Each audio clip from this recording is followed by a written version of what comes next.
SMS tawag dito Bluebird. Oo, yung software dito, pero yung mga nag-shout po dito, nag-like, maraming salamat po dito sa Facebook page ng FEME at Filipino Written Dubai 103.8. At wala pa po kaming balita kung dumating na yung ASCALS kasi wala pang tawag sa akin yung organizer, pero tatawagan natin yung organizer mamaya bago tayo mag-close kung kumusta na or dumating na ba yung mga tama ba yun? Pabalik po kami. Saturdays from 5, join Tom Urquhart and friends on The Grill, broadcasting live from Barasti, where the game is always on. 3 hours of all things sport from around the globe. I'd like to think of ourselves as the best side in the world, the best test side. I don't think that's right. I never did think it was quite right, actually, because you've got to win away from home as well as at home. And we don't play spin. I didn't realize we didn't play it quite as badly as we do, and honestly, it was a joke today. It was far worse than what we saw on the first day in Dubai, when Ajmal took 7 for 55. The Grill, Saturdays from 5 p.m. in association with Barasti, exclusively on Dubai Eye 103.8.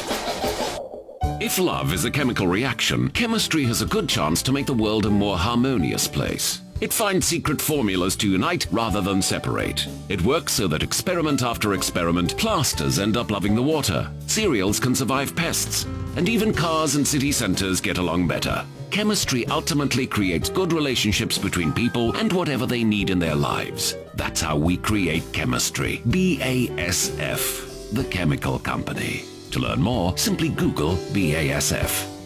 Hi, darling. You're home early. What's in the sale bag? Hey, nosy. What are you up to? Just thought I'd treat you.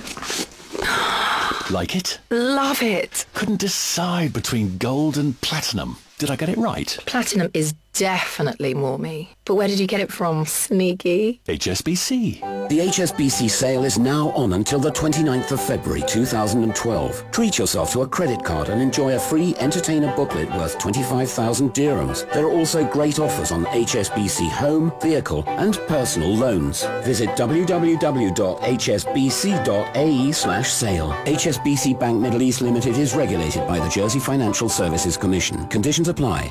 Are you looking for a training provider who can add real value to your bottom line? Spearhead Training has over 25 dedicated trainers running quality programs in sales and marketing, customer service, management and leadership to help you grow your business. Our 60 public courses have a strict limit of 12 delegates and can be developed as in-company programs to meet your specific needs. To learn more, Google Spearhead Training Dubai or Abu Dhabi.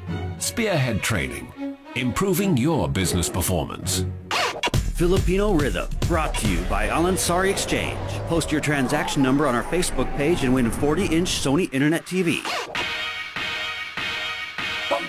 Kayo po rin nakikinig sa programang Filipino Excellence in the Middle East. Bago po tayo magpatuloy, binabati po natin si Roy Tomano, yung anak niya si Sheikha, nag-celebrate ng first birthday party last Friday. Pasensya na Roy, di kami nakarating. Alam mo na mabisi ka last Friday. Maraming salamat kay Ricky Gardoche for listening and for posting sa Feme Wall. Si Ricky kasama ko rin sa Dubai Marathon, nag 10K pala siya. Si Ricky. Tapos yung peak pa naman, si Tess nag-invite sa amin mag-attend ng induction of new accountants, new CPA this Friday. Pasensya na Tess, di kayo makarating at mabuhay yung mga nakapasa sa... Si Daddy Blue na lang ang a-attend. Da-attend ka ba nun? Sa Friday? Fully book eh. Di ba may, ano ba yun? Dessert, classic. Okay. Sige, El, ano yung mga next round? Oo, gusto rin nating batiin si Lynn Vile. Oo. Maraming salamat at nakikinig kayo. Sabi pala ni Ricky Gardoche, sabi niya, ang gaganda daw ng mga boses nyo. So, meron pa kaibang career. Lagot si Tito Blue. Okay lang, may kasama. Oo nga, ito daw. Ako, pinagsalita mo ko, may itanong ko sa kanila eh. Sige po, worried ako, gusto kong magtanong. Before sa game, ano yung mga food na iniiwasan? Wala. Kahit anong food. Ano lang, yung... Laman loob. Baka maging istorbo during sa game. Huwag ka lang kumain ng Tito Blue ng marami bago ng... At least bago ka maglaro. Okay. Kasi hindi mo rin kakayanan. Kasi kanina sinabi mo saging pala. Akala ko hindi pwede saging before sa game. Bakit? Baka istorbo. Honestly.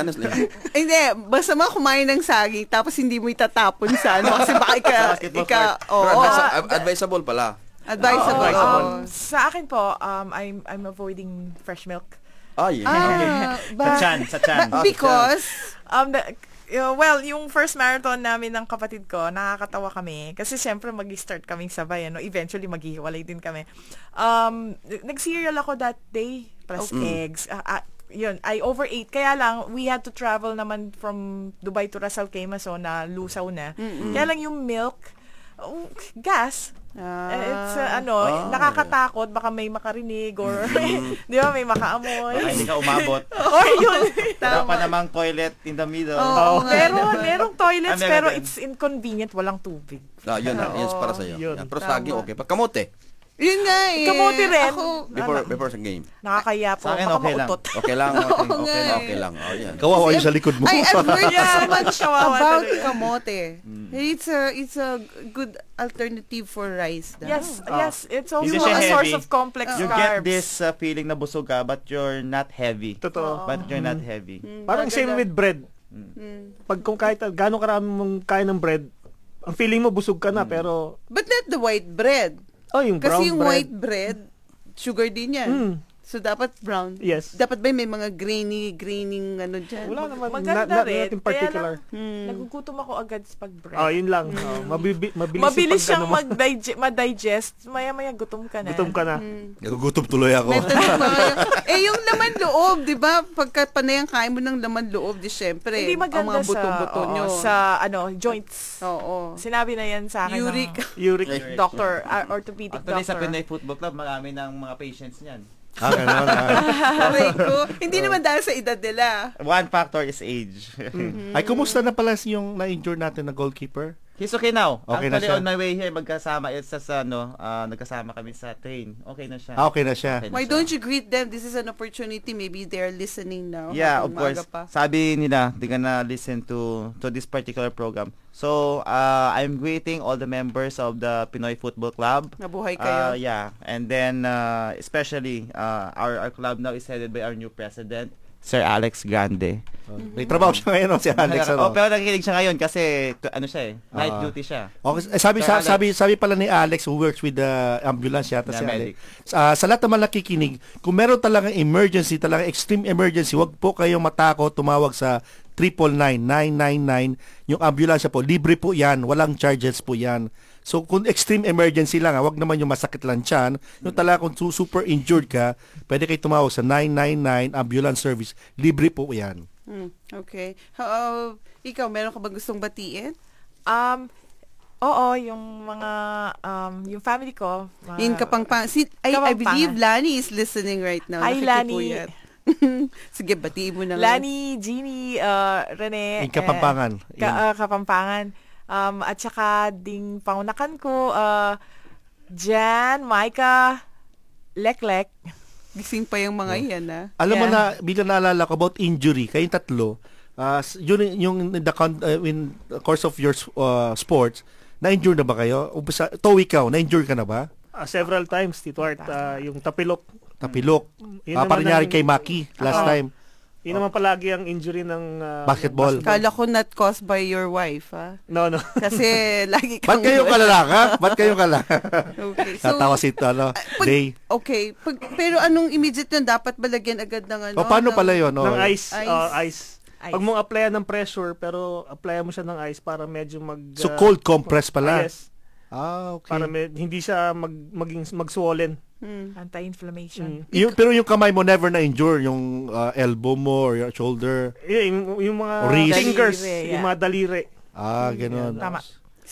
I think you mentioned something about being injured as well. Dahil ang shoes mo is not Hindi yung shoes ni Jojo. Hindi. Kaya pala. Hindi.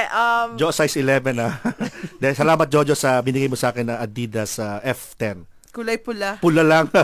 Kaya very shiny siya. Yung kasing pag ganyang mga sports, basketball, football, and running, dapat yung specialty shoes kailangan performance specific talaga. Okay. Yung ginagamit ko noon muntik na ako may injuries, just cross training, it's not for distance running. So yung foot ko, puntik na ma-fracture yung isang bone kasi natutulak or something. Hindi siya nagbe-bend na mabuti. Pero sa runners, ang common problems namin kasi naman dahil matagal kang tumatakbo. Normal din yan in any sports is muscle soreness. Tapos sa amin dahil like what I experienced sa full marathon dahil more than 5 hours akong tumatakbo, syempre masakit na yung paa ko, hindi ko na maapak kasi yung yung impact meron doon. Kahit na slow run, kahit na lumakad ako at some point, masakit na siya yung ankle mo. But it went away after 24 hours of resting. At saka yung sa running or in any sports, meron kayong microscopic muscle tears. In terms of diet, in between running, I make sure that may protein ako sa kinakain ko kasi it heals it builds up the muscles na damage. At the same time, by the way, pag may microscopic tears ka or yung sinasabi nila yung muscle soreness, it strengthens your body also. It's kasi pag nag-build up, nag-repair na yan, it's stronger than ever than before. So talagang pinag-aralan mo ito, no? Yeah. Wow. How about Ash? Yeah, in football wala akong masyadong major injury. No, yung mga normal lang, mga sprain lang. But I have my left arm fractured. In basketball naman siya. Napunta sa cross-training ka pala, no? And I had my lower back sprain. Saan naman sports? In boxing. Boxing. Yeah. I went into boxing also for 3 years. So mga Pilipino sports ka talaga, boxing, basketball. All around pala siya. Billiard sa daliri mo, di naman na-enjoy sa billiard. Hindi ka nag-billiard. And still young, alam mo yun, marami talaga siyang dinaanan habang bata pa siya. Okay. May tanong ako. Okay, may tanong ka. Kasi I tried to read a lot about cramps, kasi hindi ako masyado nakaka-experience ng cramps. Actually, before I started running, mas madalas ang cramps ko during the night. Alam mo yung masakit na masakit. After the running? Or during? No. Even without any activity noon. Okay. Oh. Tapos nung nag-start ako mag-run, nawala. Ano bang nagko-cause ng cramps sa inyo? Madalas yun? Madalas football, madalas yung cramps. Is it because yung yung sports nyo yung immediate burst of activity, di ba? Sprints and then mag-stop kayo then sprint again. Kasi yung sa akin, magbi-build up ako ng speed parang constant lang siya. So hindi ako masyadong pero how do you handle and avoid cramps if ever? Dr. Toby? Sometimes ang cramps kasi parang less no rest, no proper rest. Ay, okay. Pag for example, madalas ka magpuyat and then all of a sudden gusto mong magtumakbo or magmarathon in one fine day. So malaki yung tendency dahil yung muscles mo hindi masyadong nakapagpahinga. So ang tendency is applyan mo kasi siya ng pressure. So pag tumakbo ka, yun, maninigas yung mga muscle mo. Yeah. And then tendency talagang magkakaroon ka ng cramps. Yung bang cramps because of lack of anything, potassium daw, sabi nila. Is that why athletes eat bananas? Bananas, yeah. Before you do an exercise, like for example the marathon, kumain ka lang ng kahit isang banana lang, okay na yun. Hindi banana also, split, ha? Banana split. Usually, cramps is caused by lack of training din because your muscles are not used to that kind of activity. Okay. So that's why stretching and warm-up is very are always necessary. Yes, that's one thing we have to advise them. Importante yung warm-up, cool down, and take time to stretch. Actually, how many minutes should one stretching? So at least in football, warm-up routine is like 10 to 15 minutes. What do you do? Like stretching? Like slow jog first because you have to keep your heart start working. Yes. Okay. So you cannot like biglaan mo siyang mag-sprint because the heart will pump agad. So dahan-dahan siya. Tapos the muscles, in particular game, there are particular routines in stretching. Alright. So depending on anong most of the muscles na ginagamit. So in football, it's mostly from head down. So stretching mo siya. So for those who want to play football, stretching is always part of the routine of the practice. You should not get bored in stretching because it's very important. Actually, tinuro niya ni Doc Duffy noon sa Walk for Your Health last year, yung proper stretching kasi kailangan talaga sa lahat ng strenuous exercise or sports, kailangan talaga may stretching before and after. And after. Yes. I read Warm about up to Kuya Art, yung record holder before, si Haile Gebrselassie. Yun, Okay. pinapanood ko siya pag Dubai Marathon. Too bad, ngayon tumakbo ako, Wala wala siya.